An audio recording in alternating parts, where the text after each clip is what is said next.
Ito nga pala yung storage setup natin na planted mga bossing. Minsan ito rin yung nakaka-hook or nakaka-attract sa mga walk-in customer ko mga bossing. Ang linaw kasi ng tubig mga bossing kaya nakakamangha din talaga kahit papano. Maganda din kasi yung mga ganitong setup mga boss. Napakasimple lang po tignan pero pagdating talaga sa customer mga boss, mahuhook mo sila at ma-attract talaga sa mga setup na ganito.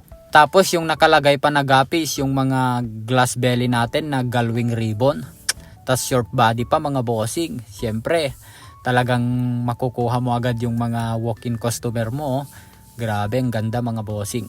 At kung umabot ka nga pala sa part ng video na ito mga boss, paki-comment din po yung location mo para naman malaman ko kung saan nga ba umabot ang vlog ko na ito. Maraming salamat po mga bossing. At syempre mga bossing, pa-support po, paki-follow po ng aking account para updated po kayo sa susunod kong video. At syempre kung meron kayong katanungan about fish keeping, comment lang po kayo mga bossing, gagawan natin yan ng video sa susunod nating upload. So see you again on my next video. Happy fish keeping!